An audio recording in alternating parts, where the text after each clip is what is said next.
Vamos abrir o noticiário na política. Em entrevista ao SBT nessa madrugada, Jair Bolsonaro deu nota 7 ao governo federal até aqui e disse esperar um 8 para o ano que vem. O presidente considerou a melhora na área econômica o principal fator positivo de sua gestão. E no que diz respeito a dificuldades, ele destacou a falta de articulação política com alguns setores da sociedade e a inexperiência de alguns ministros. Sobre as eleições de 2022, Bolsonaro afirmou que Lula é carta fora do baralho, uma vez que, condenado, estaria impossibilitado de disputar. Aspas aí do presidente. Ele não é cabo eleitoral para mais ninguém. Quando eu andava pelo Brasil na pré-campanha, era recebido em aeroportos por milhares de pessoas. Agora, o Lula, nas suas poucas andanças, é criticado e vaiado, fecha aspas. Na entrevista, o presidente disse ainda que, se estiver bem, disputará o próximo pleito presidencial. Vamos a Brasília, já de cara, abrindo o Morning Show, ouvindo Zé Maria Trindade, que sabe tudo o que acontece pelos corredores do Planalto Central. Zé, vou lembrar aqui já de cara, para te passar a bola, que o Bolsonaro prometeu que abriria a mão da candidatura, né, se fosse realizada uma reforma política no país. Mas ele mesmo ressalta que a reforma, meu camarada, não vai acontecer. Você deve ter acompanhado essa entrevista, Zé. O que você destaca pra gente? Bom dia. Bom dia. Olha, Brasília já está sendo a cidade do poder virtual, né?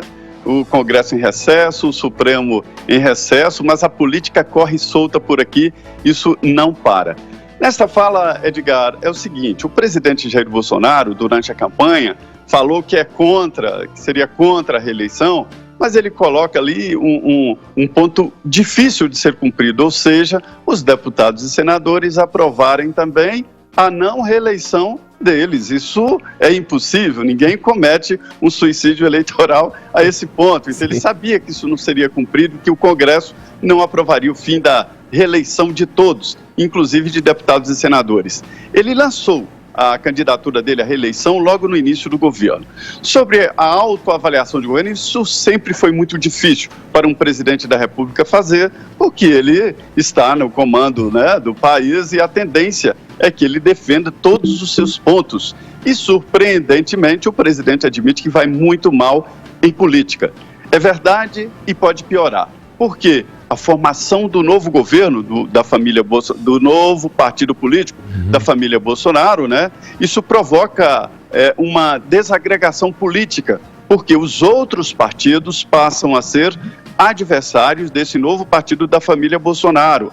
Alguns partidos estão ali temendo a perda de deputados e senadores para a nova sigla, e isso é dividendo, isso é vantagem na vida política. Então a tendência é piorar aí nesta área de articulação política. Agora, o governo vai bem, setores do governo vão bem, nem parece o mesmo Jair Bolsonaro que montou esse governo, que administra o governo e o que fala, o que dá entrevistas na porta do Palácio do Planalto.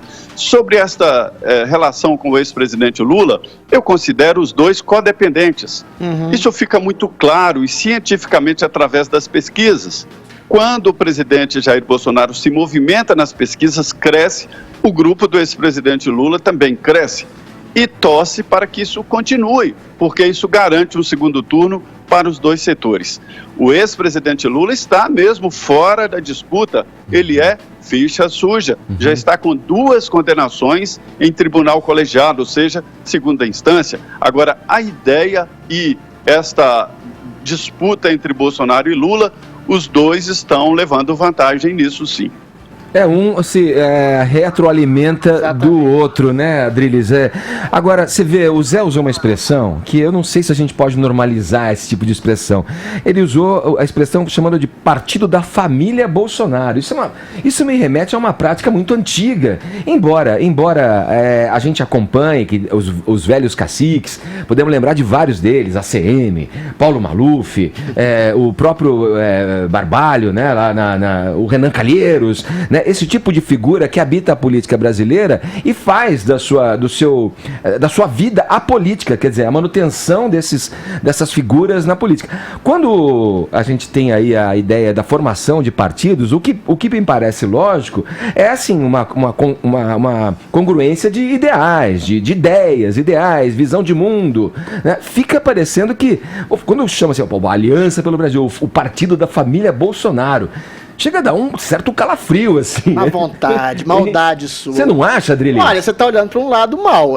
Se você olhar para um lado bom, um lado mais belo da força, você pode estabelecer o princípio de que o partido Bolsonaro carrega, e de fato carrega, o princípio de um conservadorismo, ainda que ele esteja tateando em busca dessa utopia do conservadorismo, do que é uma coisa agregar em relação à família. Família que comunga ideais, princípios, objetivos e um afeto mútuo. Não sei se a família, se o clã Bolsonaro é um ideal de família perfeita, mas nenhuma é. O próprio Tolstói já dizia que dentro das famílias todos têm os seus problemas, entendeu? Mas, assim, fazendo um retrospecto do governo, dizendo da nota do 7, eu daria até um 7,5 para o Bolsonaro, para além da nota que ele se auto-atribui. A gente tem que lembrar, meu caro Edgar, que os tripé das promessas do Bolsonaro foram segurança pública, combate à corrupção e melhoria da economia, que é uma coisa básica de todo o governo. Mas nesse ponto aí, por exemplo, de combate à corrupção, a percepção, segundo pesquisa, não é muito boa. Mas a pesquisa, essa pesquisa reflete exatamente uma série de coisas que estão circunstanciadas ao governo e não necessariamente estão ligadas ao governo, como o STF. A questão da prisão em segunda instância, que caiu, o público brasileiro, o eleitorado brasileiro tem uma percepção de que tudo é agregado ao governo executivo. E quando o próprio STF derruba com uma cautelar a prisão em segunda instância e volta e dá vazão à impunidade, aos novos ricos, aos antigos ricos, estabelecer esse princípio de postergação do processo até o fim, isso é de alguma forma debitado no Bolsonaro. Não estou eximindo ele de culpa em relação a certa leniência, em relação à suspeita de corrupção do próprio filho, mas o núcleo do seu governo, eu não me lembro de nenhum governo que tenha começado sem nenhuma acusação formal no centro do seu governo. Não há acusação de suborno, ou de compra de deputados, ou de compra de partidos, ou mesmo de troca em relação a favores partidários, como indicação de ministros por partidos. Isso ele colheu frutos, mas colhe exatamente uma relação complicada em relação ao Congresso. Na segurança pública, na questão da corrupção, a gente já falou, né? Na segurança pública, você teve 22% de redução de homicídios, você tem o programa Em Frente Brasil, que é uma integração entre estados e municípios, que reduziu 44% dos crimes de latrocínio, de homicídio, de estupro, entre outras coisas. E, eventualmente, na economia, a reforma da Previdência e a promessa de privatização de algumas empresas e a promessa de uma reforma estrutural, tanto administrativa como a tributária, projetam exatamente uma expectativa de mercado, e essa expectativa na economia ela tem frutos positivos, que é o aquecimento da economia, o aumento do PIB, a queda da inflação, a queda de juros e, posteriormente, a criação de empregos e bem-estar social, como a gente está começando incipientemente a ver. O presidente, o Edgar, ele tem um grande mérito que eu já salientei aqui, é que ele delega poderes nos assuntos que ele não entende. E ele não entende de muitos assuntos. E os principais assuntos das quais ele não entende nada são economia e outro que ele acha que ele entende, mas ele finge que entende, que é o segurança pública, que são os pilares do governo, que são o Sérgio Moro e o Paulo Guedes. E eles estão dando uma sustentação abissal ao governo Bolsonaro. Porque enquanto o Bolsonaro faz as basófias dele, fala alguma coisa, cria polêmicas vazias em relação ao filho que foi quase um diplomata, ou fala de Golden Shower, as pessoas estão trabalhando. É um governo, como eu te falei já, Mr. Jekyll e Mr. Hyde. O Bolsonaro, ele parece que atua para além do governo que ele criou, mas ele tem o mérito de ser, como presidente, uma pessoa intuitiva que escolhe as pessoas certas nos lugares certos. Em relação ao Lula, eu queria reiterar e amplificar o comentário do Zé Maria Trindade, que o Lula, a gente tem que lembrar que o Bolsonaro começou como contraponto ao João Willis. O João Willis fugiu de cena, o Bolsonaro foi eleito, e a contraponto dele é em relação ao Lula. Uma das coisas pelas quais eu dou meio ponto a mais que o 7 que o Bolsonaro se auto-atribui é exatamente em relação à oposição, a absoluta perda de parâmetros da oposição, que cria um fascismo imaginário, cria um governo autoritário imaginário, cria um governo que persegue pessoas imaginário e cria e ressuscita na percepção do Lula, na vida do Lula que é um bandido exatamente solto pelo incremento da prisão, da queda da segunda instância, que ele personifica a corrupção, a impunidade, e uma pessoa maluca que cria um ataque ao governo que não é fascista e cria um discurso fascista de alimentar um tipo de insurreição chilena, de quebra das instituições, de revolta agressiva, um discurso extremamente agressivo. Não estou eximindo exatamente o Bolsonaro de estabelecer esse contraponto agressivo também, mas o Bolsonaro se alimenta desse tipo de agressão, se alimenta da figura de um Lula agressivo e corrupto, e no fim das contas, Edgar, o que interessa, 90% de governo, para além de erros factuais, é a economia. A economia que dá bem-estar ao povo, a economia que dá dinheiro e que dá a probabilidade de trabalhar e ir para frente. Então, o governo realmente tem um saldo positivo nesse sentido, para além de costumes e para além das eventuais besteiras que o Bolsonaro diz aqui e acolá. Sim, o Zé, vamos lá, me parece que olhando hoje a política, você é ponto pacífico, né? O Lula realmente não vai ter condição por conta da ficha limpa, você acabou de ressaltar isso aí, essas duas forças, esses espectros opostos se retroalimentam e a gente parece que vai carecer de uma possibilidade para arejar um pouco mais a política brasileira, né, nas próximas eleições, porque vai continuar, tudo indica essa polarização.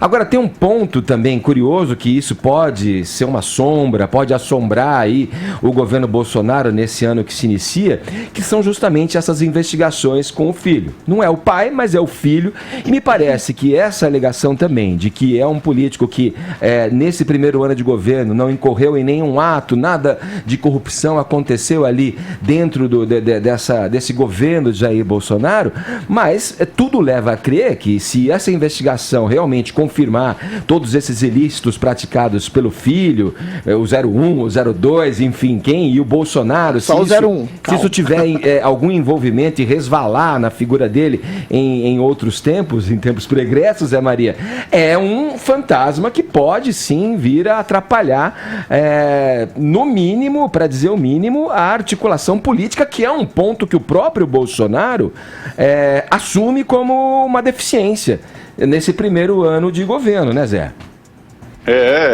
Já está interferindo, sim. O próprio presidente Jair Bolsonaro assina, Adriles, o recibo, né, quando ele define ali que alguns pontos do governo, falando de política e também desta relação. Ontem, numa conversa no Palácio da Alvorada, ele demonstrou que tenta, de todas as formas, ficar longe desta investigação e deste processo. É uma investigação séria, desvio de recursos do dinheiro público, né, da Assembleia Legislativa do Estado do Rio de Janeiro. Não gosto desse termo rachadinha, porque soa como um eufemismo para o desvio de dinheiro público e lavagem de dinheiro através de compra de apartamentos, né? E ele dizendo que tem que manter a cabeça no lugar para não aloprar. Essa palavra aloprar é uma linguagem militar que diz quando a pessoa perde a razão. Né? Um aloprado, ele perde a razão, ele age de uma forma bastante emocional e perde completamente a razão. E ele confessando ali que foi aconselhado a ficar distante, tenta ficar distante com a cabeça no lugar. Ele não consegue, e não pode, porque além de aliado, é o pai do senador Flávio Bolsonaro.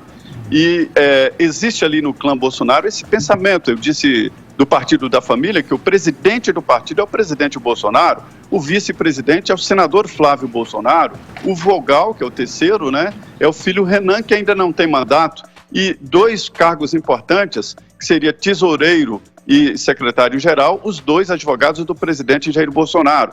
Então, ele lida politicamente com essa força própria, sempre foi assim, e continua na presidência da República. Isso é uma característica do presidente Jair Bolsonaro que vem dando certo.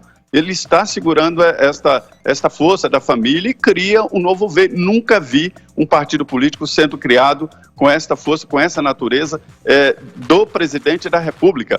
E mais, ele não dominou o PSL porque não aceitou chafurdar. Isto significaria distribuir o governo, definir ali linhas de quem fica com o quê, e poderia dominar o PSL. Por isso ele decidiu criar um novo partido político. Na entrevista também, um ponto muito importante é que já estava sendo comentado aqui no Congresso e tal, é de que o presidente colocou o pé no freio das reformas. Ele disse que a reforma tributária não vai mudar nada, apenas simplificar. Seria uma adequação do pagamento de impostos através de meios eletrônicos, e é esta a proposta do governo para a reforma tributária, ou seja, pé no freio.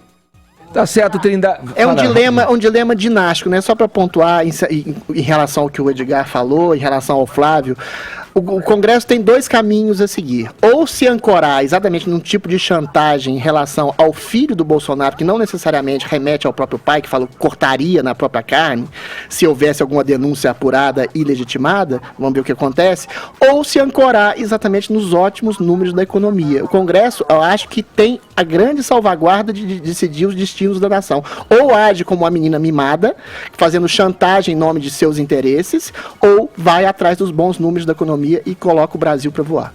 Curioso, né, Zé? Pra gente fechar, é que assim, trabalho com a oposição, o governo Bolsonaro até então não teve. A oposição se viu aí. A oposição fomenta. Pode prescindir de fazer alguma articulação, porque o próprio governo ali, numa visão, exatamente, se auto-mutilou ou se prejudicou, né? O Bolsonaro só não é 10 por causa dos 3 pontos que a oposição ofereceu. É uma espécie de autossabotagem também em vários pontos aí nesse primeiro ano, se observou, né, Zé? O Congresso está se fortalecendo politicamente, tendo pauta própria, e falta muito tempo ainda, né? 2/3 do governo, sim, faltam ainda de tempo, e até lá o Congresso vai ter que se alinhar, e depende exatamente do rio chamado política. Sim. Valeu, Zé, obrigado pelo papo, pelas informações, bom trabalho aí em Brasília, meu camarada. Muito bem, obrigado, bom dia.